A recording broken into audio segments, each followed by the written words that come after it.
Now, I have just shown you the effects of the boom and bust sequence on the stock markets, but there's something really important that you need to understand.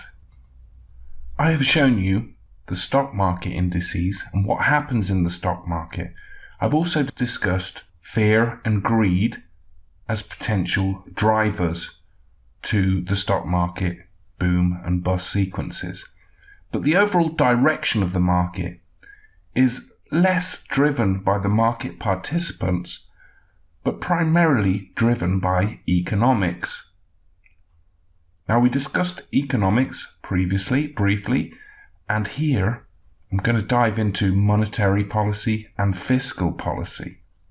Although I do not want to bore you with economics, an understanding of some of the basic principles will really help you understand the plethora of economic babbling that occurs in the media and from central banks and governments. The information in this section will enable you to foresee clearly the direction of the stock market in the months and years ahead. So please do bear with me here. Monetary policy.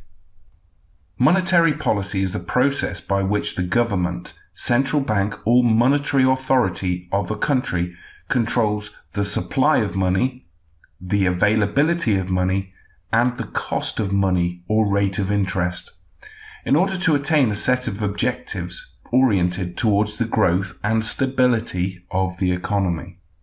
Monetary theory provides insight into how to craft optimal monetary policy. So monetary policy is referred to as either being an expansionary policy or a contractionary policy, where an expansionary policy increases the total supply of money in the economy and a contractionary policy decreases the total money supply. Expansionary policy is traditionally used to combat unemployment in a recession by lowering interest rates, while contractionary policy involves raising interest rates in order to combat inflation. Monetary policy is contrasted with fiscal policy, which refers to government borrowing, spending, and taxation. So that's the painful bit out of the way. Let's look at what that really means. Number 1, the supply of money.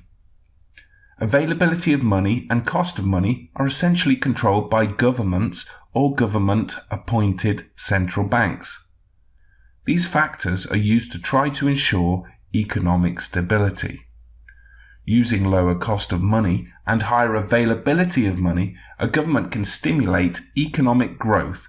This means stimulating business and lowering unemployment, which equals stock market growth and real estate growth, but may increase inflation.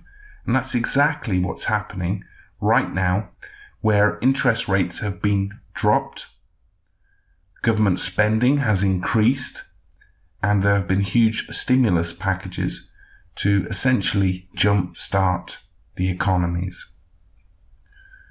Increasing the cost of money via interest rates or restricting the supply of money can be used to combat the inflationary pressures in the economy, but this usually has a knock-on effect of making it more costly to borrow. Therefore, companies get a lower return on the capital they have invested and lower profits. This drives down stock prices, real estate prices, and increases unemployment.